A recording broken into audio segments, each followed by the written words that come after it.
Olá, voltamos para a nossa aula sobre pele e vamos falar agora dos anexos da pele, a parte 2 da nossa aula sobre a pele humana, e essa se trata da aula 5, então dentro do nosso conteúdo programático para o concurso de papiloscopista e de São Paulo, ok? Então vamos nessa. Bom, vou fazer o uso aqui da nossa tela, que eu acho que vai nos ajudar. Então é o seguinte, a gente falou de pele espessa, que é a pele onde se fazem presente as cristas de fricção. A gente tem uma epiderme bastante espessa, certo? Na pele espessa, a epiderme vai ser espessa. E a gente tem as glândulas sudoríparas écrinas que ocorrem na pele espessa. E é o único tipo de glândula que acontece na pele espessa, né? Enquanto na pele fina, a pele onde se faz presente os pelos, né? A gente pensar as costas das mãos, os antebraços, a face, essa é uma região de pele fina, são todas regiões de pele fina. E nas regiões de pele fina, além da glândula sudorípara écrina, nós vamos ter a glândula sebácea associada ao folículo piloso. E em algumas regiões, como eu comentei, né, axilas, região genital, vamos ter a glândula sudorípara apócrina, tá? Ela é que tem uma secreção um pouco mais viscosa que a glândula sudorípara écrina, cuja decomposição por micro-organismos vai gerar aquele odor característico do CC, tá? Então, nessa aula, os anexos da pele que a gente vai tratar, basicamente vão ser as glândulas da pele, né, os folículos pilosos, os pelos, né, por assim dizer, e as unhas, tá? Então, esses são os anexos da nossa pele, tá? Vamos lá, então tem hora que a gente vai estar, só voltando aqui mais uma vez, tem hora que a gente vai estar falando de pele espessa e tem hora que a gente vai estar falando de pele fina, mas a maior parte dos anexos vão estar em regiões de pele fina. Vamos voltar aqui para o slide.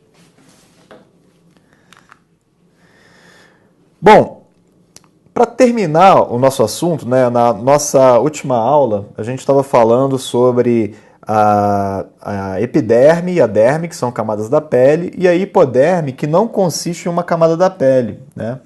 E a hipoderme, para a maioria dos autores, né, não consiste em uma camada da pele, mas alguns autores, né, apesar disso, existem divergências dentro da área da histologia, e alguns autores dizem que faz parte da pele, então existe uma certa divergência. Mas a hipoderme, essa camada mais inferior aqui, depois da derme, né, onde a gente tem essa camada mais esbranquiçada aqui, né, na lâmina, no nosso corte histológico da pele, e a gente observa a presença do tecido dos adipócitos, né, ou também chamado de tecido adiposo. A gente tem um conjuntivo frouxo com os adipócitos. Então, os adipócitos são essas células aqui, ó, que acumulam gordura. Então, a gente está vendo aqui esses adipócitos. São células, aqui está o núcleo da célula, ó, podem observar. Só que elas são umas células gordas mesmo, né? Então, inclusive, quando a gente fala de gordura, até as células elas são maiores, né? São mais volumosas e guardam dentro desse vacúolo aqui, né? Esses vacúolos vão se fundindo e que tem essa reserva de gordura, né? Ou seja, também pode ser considerada uma reserva energética. Então toda essa região que está em amarelo aqui, né? Toda essa região aqui que eu estou rachurando agora, isso aqui consiste em lipídio, né? Ou seja, gordura que está sendo armazenada pela célula. Se a gente analisa num corte histológico, numa lâmina de microscopia, o que a gente observa são essas estruturas aqui, ó, que eu vou apontar agora com a seta. A gente está vendo aí corado pela hematoxilina, o que? Os núcleos celulares, certo? Lembra que isso é um corte histológico, ou seja, o tecido foi cortado, né, num único plano. Então a gente está vendo núcleos aqui de diferentes adipócitos, né? E essa região branca aqui, na verdade, é esse vacúolo contendo o lipídio, né? O vacúolo que eu achurei, que eu estou achurando aqui de novo, é a mesma coisa que está nessa região aqui, ó, tá? Isso aqui é como a gente observa na histologia, na microscopia de luz, tá legal? Isso aqui é a gordura, são os adipócitos. Então, o principal tipo celular, né, células que acumulam gordura, é o que faz parte aí da nossa hipoderme, tá legal? Falando agora especificamente, então, dos nossos anexos da pele. Vão ser estruturas derivadas da epiderme, né, com valor adaptativo aos mamíferos. Esses anexos da pele que nós temos nos humanos, né, eles são compartilhados com os outros animais, principalmente com os mamíferos, né? A gente vai encontrar pelos, unhas e glândulas da pele nos mamíferos em geral. Então aqui a gente tem o exemplo das unhas, né? Dessa primeira figura. A gente tem aqui o pelo observado na... Qual que é a técnica de microscopia? Vamos ver se vocês conseguem acertar aí. Esse é um pelo observado no MEV, tá? Microscopia eletrônica de varredura.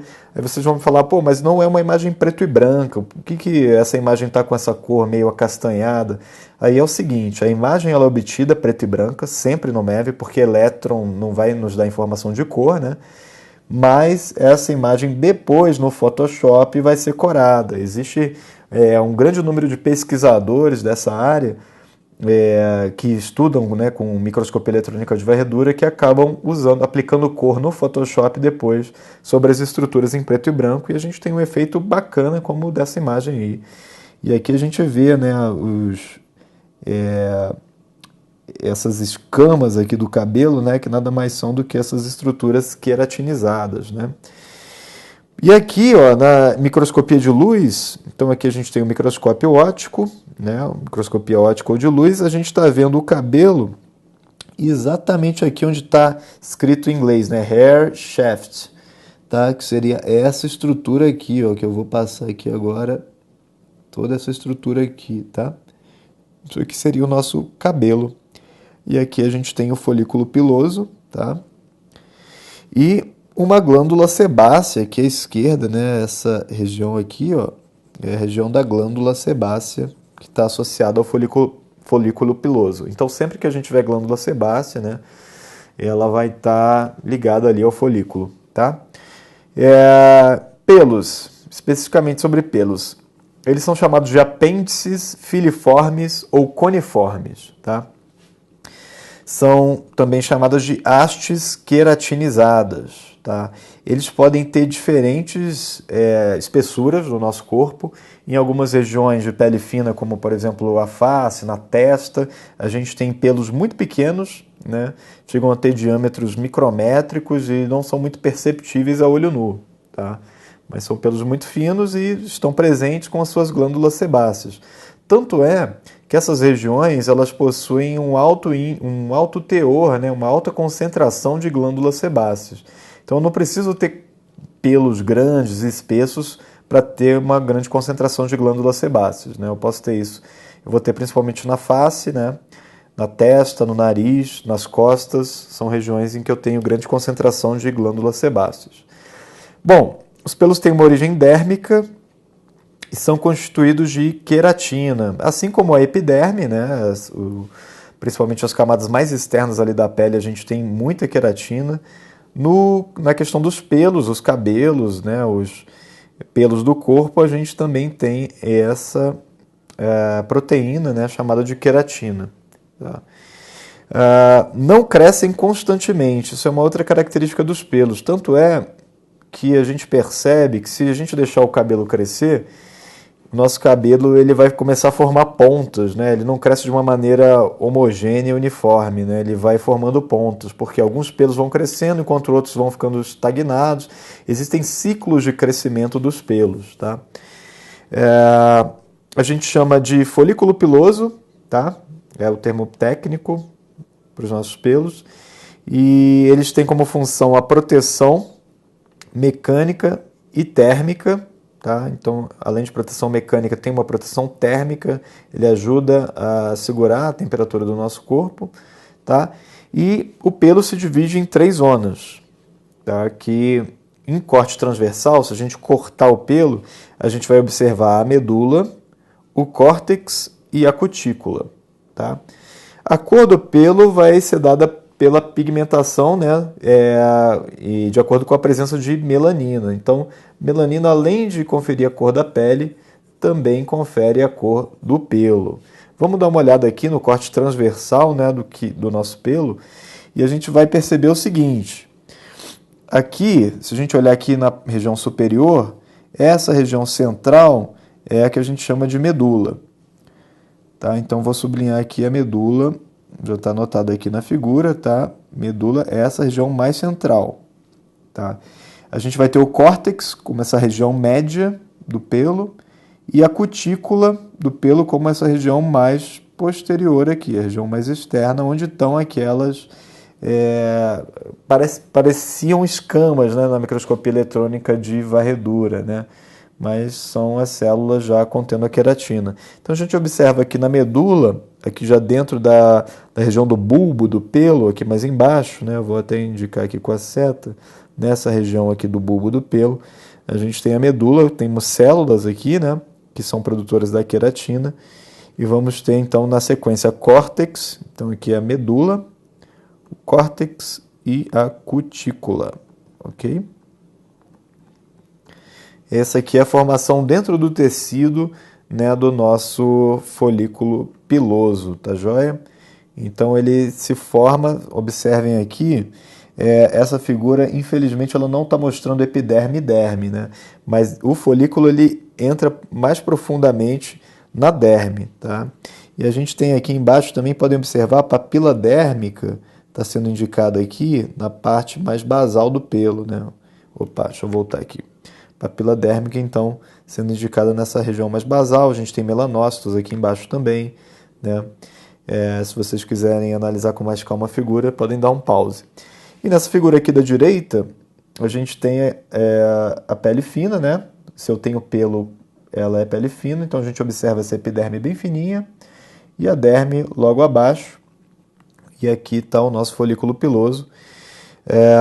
Um detalhe interessante, já perceberam que os pelos, quando a gente se emociona ou quando sente frio, existe um eriçamento, né, desses pelos. A gente diz que ficou arrepiado, né? Isso acontece por conta de uma musculatura, né? A gente tem o músculo eretor do pelo. Eu vou colocar aqui, ó.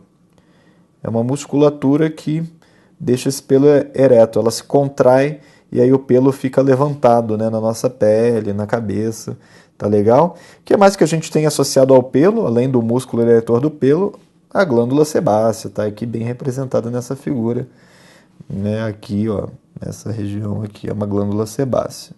E ela é diferente da glândula sudorípara, né? Olha a morfologia dela. Ela é menorzinha, está associada ali à saída do pelo, né, da pele. Ela vai a secreção da glândula sebácea, né? Ela vai ajudar a lubrificar esse pelo na saída aqui da pele. Enquanto a glândula sudorípara, que está presente também na pele fina e na pele espessa, ela tem uma morfologia diferente, né? A gente observa que ela é enovelada, certo? Tem um ducto que desemboca lá na superfície da pele na forma de um poro. Então a gente também tem poro em pele fina, não é só na pele espessa, lá no ápice da crista de fricção. Não, o poro está presente em todo o nosso corpo. A gente tem muitas glândulas sudoríparas, não só na pele espessa, como também nas regiões de pele fina. Tá joia?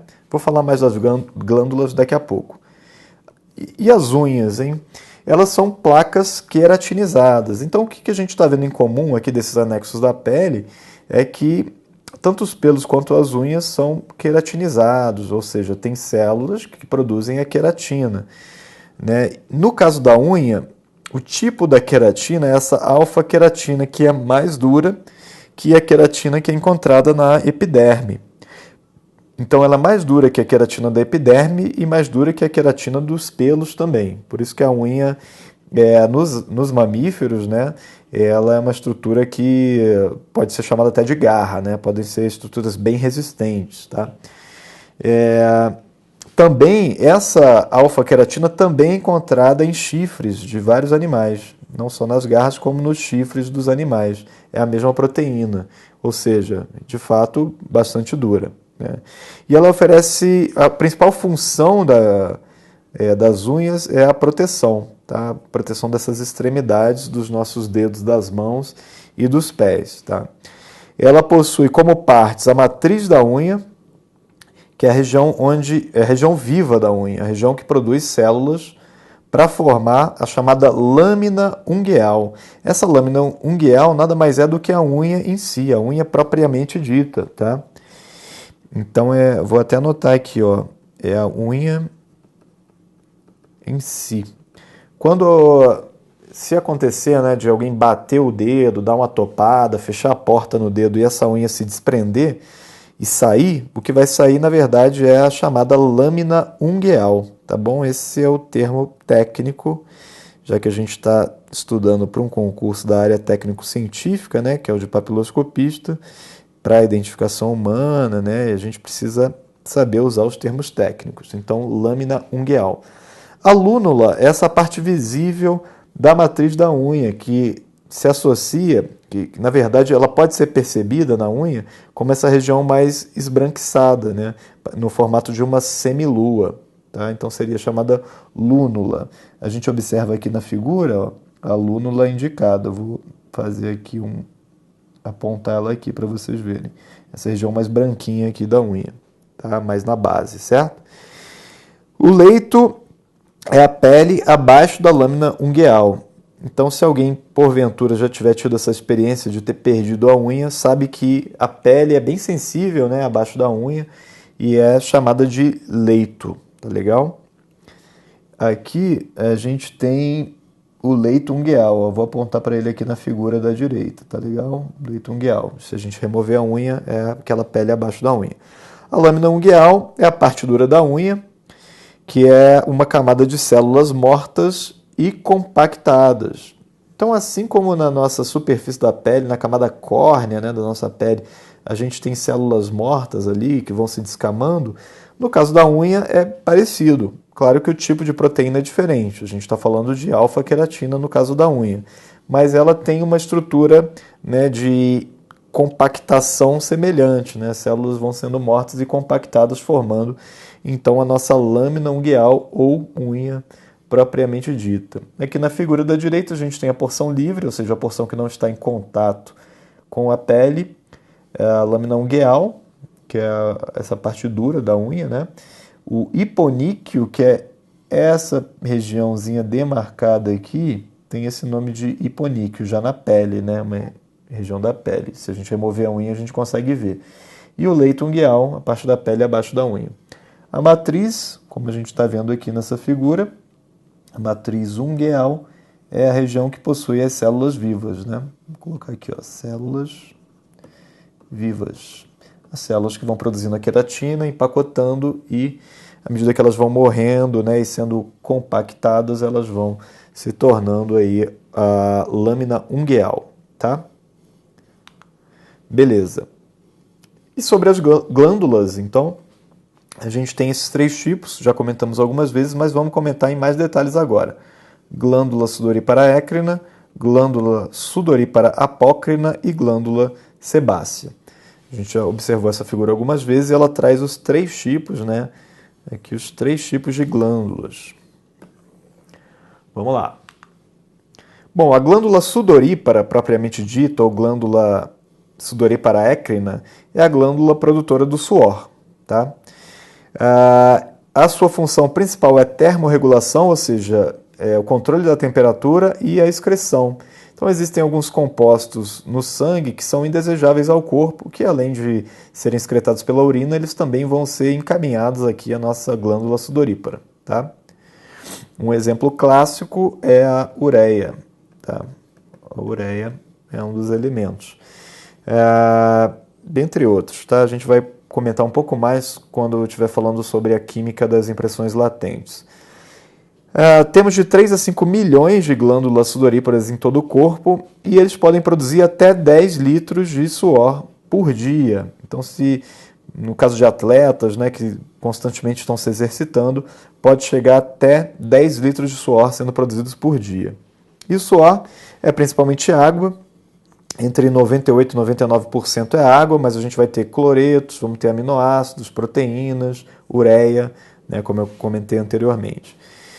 E a glândula se classifica como tubulosa, simples e enovelada. Tá? Então essa é a classificação histológica para a glândula sudorípara. Tubulosa, simples e enovelada. Tá? E é chamada também de glândula merócrina. O que significa esse merócrino? Significa que, está aqui à direita, a gente pode ver aqui a definição do merócrino, que ela elimina somente secreções, ficando as células intactas. Isso significa o quê? que as células não saem junto com a secreção, mas só o produto dessas células. É diferente de outras glândulas. Quando a gente for analisar as sebáceas, a gente vai ver que é de um outro tipo. Então, merócrina são as glândulas sudoríparas écrinas, tá? Então, eu vou até anotar aqui que esse é o caso da sudorípara écrina. Vamos lá. Glândula sebácea. Ela secreta o chamado sebo. Então, enquanto a glândula sudorípara secreta o suor, a glândula sebácea secreta o sebo. Tá? A gente tem lipídios e restos celulares sendo secretados. Então, a secreção sebácea ela é principalmente composta por lipídios, diferentes tipos de lipídios. Tá? Mas temos também restos celulares.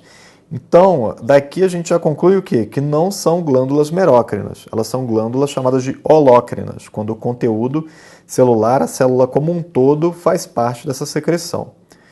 Então, as células acumulam o sebo em vacúolos. Assim como a gente viu aqueles vacúolos acumulando os lipídios nos adipócitos, nas células de gordura, essas células da glândula sebácea também acumulam sebo, esses lipídios, né, que constituem o sebo na forma de vacúolo. Bom, a função é lubrificação do pelo e da pele. Então, lubrificação é a principal função desse sebo produzido pelas glândulas sebáceas. E estão sempre associadas ao folículo piloso, ok? Então, tem o folículo piloso, como a gente está vendo aqui na nossa figura da direita, a gente tem a glândula sebácea. Aqui, nessa figura, é um corte histológico, né? Ou seja, a gente está observando uma lâmina em microscopia óptica, e nesse caso o pelo foi removido, né? Foi puxado o pelo e a gente está vendo esse espaço aqui em branco, né? Que era justamente onde o pelo se fazia presente. Eu selecionei esse slide para a gente poder ver como é que é sem o pelo.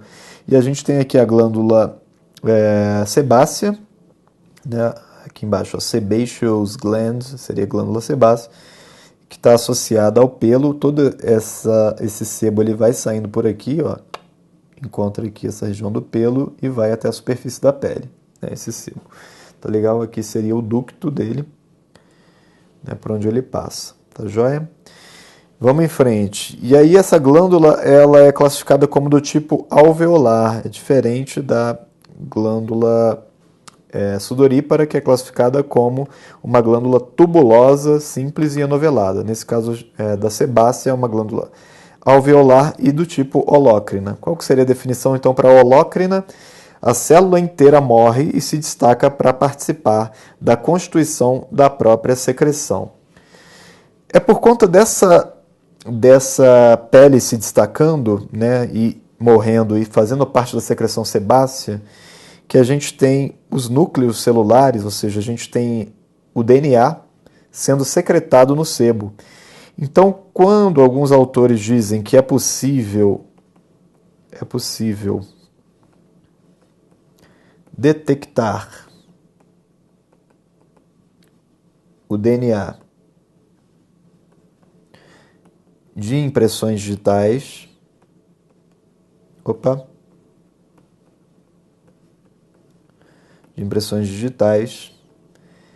é porque esse DNA tem que ter vindo de algum lugar, certo?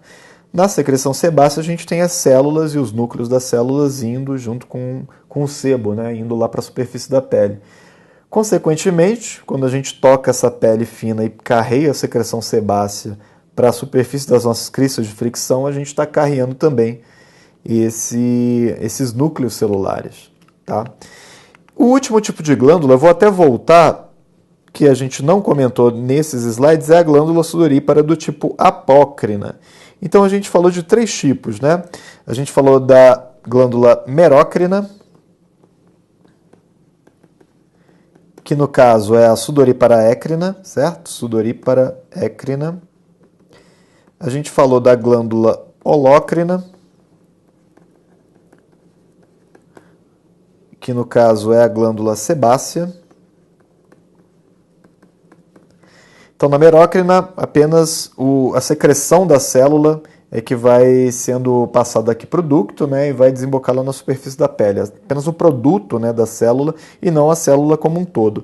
Na holócrina sai a célula inteira. Na glândula sebácea a célula inteira sai e vai fazer parte do sebo. E na glândula sudorípara apócrina, que é essa das axilas e da região genital, elas são chamadas de apócrinas porque uma parte do citoplasma, ou seja, uma parte da célula, também faz parte da secreção. Não é só o produto da célula, não é a célula inteira, mas é uma parte do citoplasma celular. Então, parte dessas células vão sendo excretadas nas glândulas apócrinas. Vamos para as questões, então, para a gente encerrar esse assunto. A pele, questão de número 1. A pele possui algumas estruturas especializadas que auxiliam em diversas funções do corpo. Essas estruturas são chamados anexos da pele e incluem os pelos, unhas e glândulas sebáceas e sudoríparas. Sobre as glândulas, marque a alternativa correta. Então vamos lá. A glândula sebácea produz o chamado sebo, substância que não apresenta função conhecida. E aí, qual que é a função do sebo? A gente acabou de falar que é a lubrificação, certo? Dos pelos e da pele. Então, não existe isso aqui, ó, não apresenta função conhecida. Errado, item A errado. B.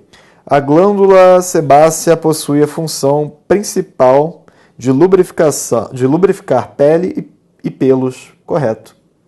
Item B é o gabarito da questão número 1. Vamos ver os próximos itens. As glândulas sudoríparas são responsáveis por eliminar o suor, que aumenta a temperatura do corpo. Opa, o suor aumenta a temperatura do corpo? Não, pelo contrário. O suor diminui a temperatura do corpo. Errado. Item C. Item D, as glândulas sebácea e sudorípara são exemplos de glândulas endócrinas, glândulas endócrinas, ou seja, que eliminam sua secreção na corrente sanguínea? O que vocês podem me dizer sobre isso? Item errado. Essa secreção ela vai sendo eliminada no ducto, né, da glândula que vai desembocar na superfície da pele. Não tem nada de corrente sanguínea, né? Existem outras glândulas no corpo, né, que vão eliminar sua secreção na corrente sanguínea, mas não é o caso das glândulas da pele, tá bom? Questão 2. A derme é uma camada da pele localizada logo abaixo da epiderme, que está relacionada com importantes atividades do organismo. A respeito dessa camada, marque a alternativa incorreta. Então, vamos marcar a incorreta. A gente está falando então da derme, né? Beleza, alternativa incorreta. A derme é uma camada vascularizada e formada por tecido conjuntivo. E aí? Vascularizada e tecido conjuntivo? Correto. Vamos analisar os próximos itens. B. A derme pode ser... ele quer que marque justamente a incorreta, né? Então, essa aqui está correta. Vamos para os próximos. B. A derme pode ser dividida em duas camadas, papilar e reticular. Correto também. Vimos que são as duas camadas da derme. Na derme estão localizadas as glândulas sudoríparas e sebáceas. Também está correto. As células da derme apresentam-se mortas e ricas em queratina. Células mortas e ricas em queratina. Onde que isso acontece? Nas camadas mais externas da epiderme, tá? Mais especificamente, a gente vai ter isso na camada lúcida e na camada córnea, tá? Elas vão ter essa característica aí. Então, incorreto, item D. Item E, na derme, diferentemente da epiderme, são encontrados nervos. E aí, na derme, diferentemente da epiderme, são encontrados nervos. Bom, a gente tem nervos na derme e tem nervos na epiderme também. Tá? Lembre-se das células de Merkel, né, onde os nervos estão ligados. E a gente tem, além disso, é bom eu frisar aqui, temos terminações nervosas na epiderme, ou seja, são terminações que não estão associadas à célula de Merkel em si, mas são terminações livres que vão captar informações relativas à temperatura, né, informações relativas à dor, enfim, vão fazer parte também da epiderme, ok? Questão de número 3, temos aí o seguinte, essa é uma de perito criminal do Mato Grosso, né? Os pelos humanos são estruturas queratinizadas, até aí tudo bem, que, vamos lá, apresentam medula, córtex e cutícula. São essas as 3 estruturas do pelo? Correto. Então, o gabarito do item A, questão muito fácil, né? Muito tranquila. Vamos ver as próximas. Crescem continuamente? Não, a gente viu que o crescimento é incontínuo, tanto é que se a gente deixa o cabelo crescer, ele produz pontos. Então, errado. B. Originam-se de evaginações dérmicas. Errado, porque é a partir da invaginação da epiderme, né, que vai dar origem aos pelos. Eriçam independentemente de musculatura. Errado também. A gente tem o músculo eretor do pelo.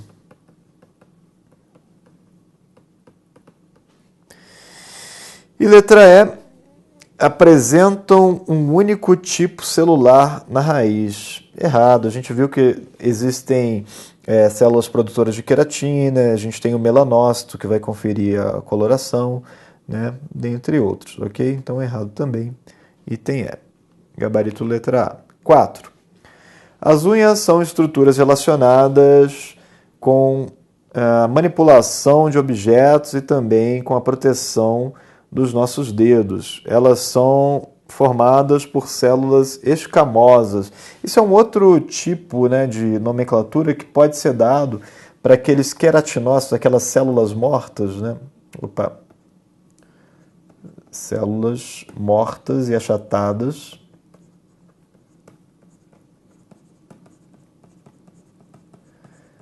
que descamam, né? Vamos colocar aqui, ó, que são descamadas da superfície da pele.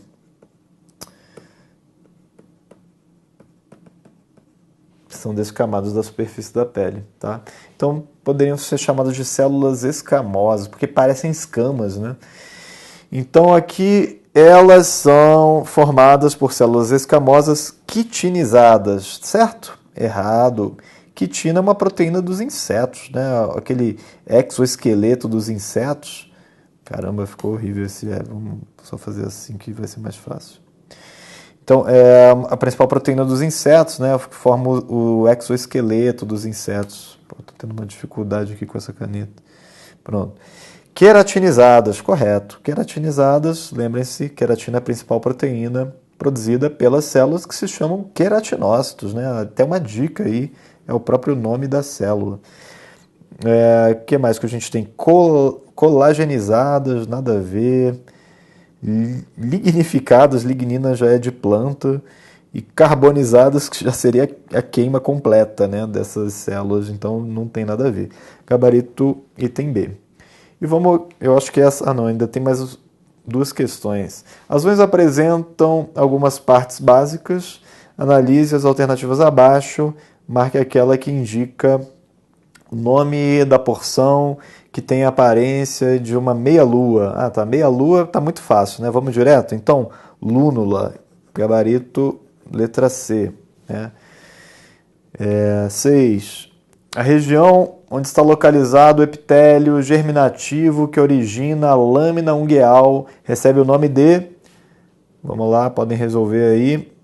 Gabarito, letra A, matriz ungueal, é onde a gente tem as células vivas, né? O epitélio também chamado de germinativo, assim como a gente tem a camada basal da epiderme, né? A gente também chama de camada germinativa, no caso da unha, seria um epitélio germinativo, tá? 7, a glândula sebácea é um tipo de glândula, e aí?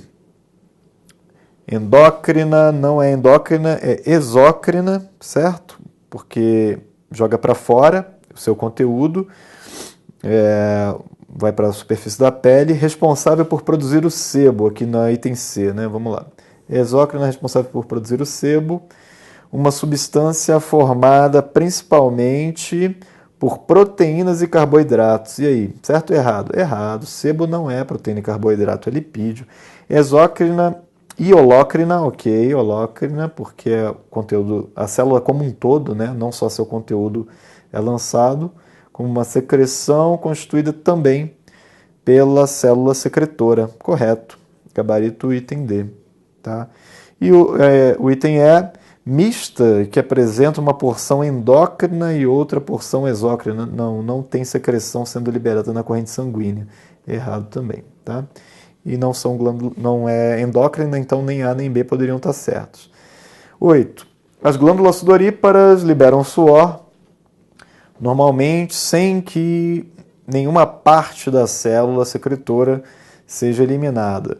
Na região axilar, no entanto, ocorre eliminação de parte do citoplasma da célula, no momento da eliminação do suor. Quando uma secreção é eliminada com parte do citoplasma da célula secretora, dizemos que se trata de uma glândula, então essa é especificamente aquela glândula sudorípara que nós temos nas axilas e na região genital, e o nome que se dá é apócrina. Gabarito item D. Beleza? Então já a gente volta para dar continuidade aí no nosso conteúdo e tratar da necropapiloscopia. Até breve.